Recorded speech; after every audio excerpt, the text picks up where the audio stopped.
அனைவருக்கும் வணக்கம். நாளைக்கு காதலர்கள் தினம் இல்லையா? காதல்னா என்ன? காதலர் தினம்னா என்ன?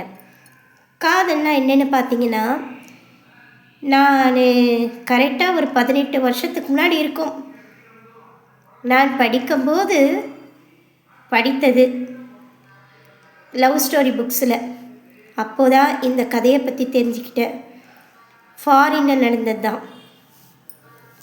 கணவன் மனைவி இருவரும் ஒருவரை ரொம்ப நேரம் செலவழித்து ஒருவருக்கொருவர் எதுவும் அனுபவிக்க முடியல.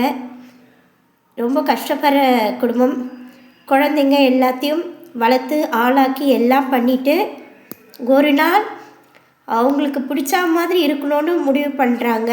பசங்களை வளர்த்து ஆளாக்கி கல்யாணம் எல்லாம் பண்ணிவிட்டு, அப்படி இருக்கும்போது சாப்பிட்டு அவங்களுக்கு பிடிச்ச இடத்தெல்லாம் பார்த்துட்டு சினிமாலாம் பார்த்துட்டு எல்லாம் பண்ணிட்டு வரும்போது ஒரு ஆக்சிடெண்ட்டில் இறக்குறாங்க கணவன் மனைவி. அப்போது பிள்ளைகள், நம்ம அம்மா அப்பா ஒருவருக்கொருவர், வெளிநாட்டு கலாச்சாரம் என்ன நம்ம எல்லாருக்கும் தெரியும்.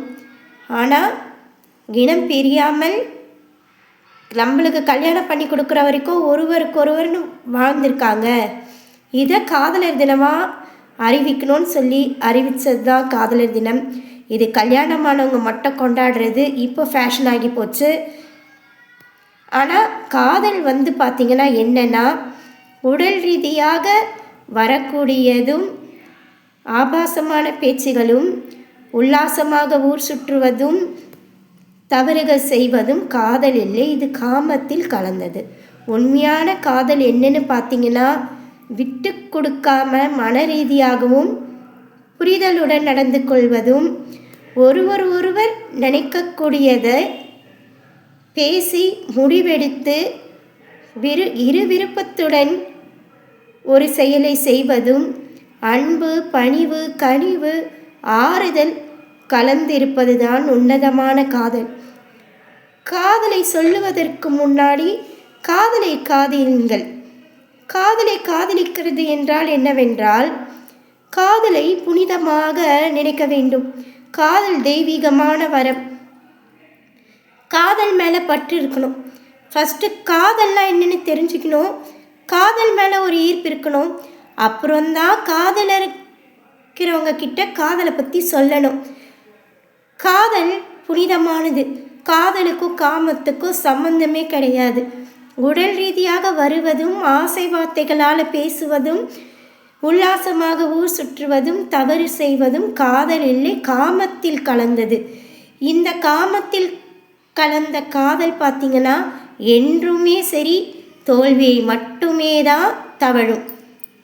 இந்த காதல் வெற்றி பெற வாய்ப்பு என்பது இல்லை. அதையே புரிதலுடன் அக்கறையுடன்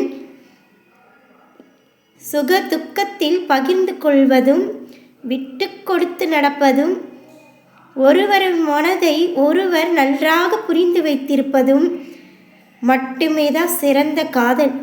உடல் ரீதியானவும் அனாவசியமான பேச்சுக்களும் இல்லாமல் ஒருவருக்கொருவர் அக்கறையுடன் அன்புடன் அரவணைத்து செல்லும் காதலர்கள் மட்டுமே வாழ்க்கையில் நிரந்தரமாக இணை பிரியாமல் இருப்பார்கள். இதுவே உன்னதமான காதல்.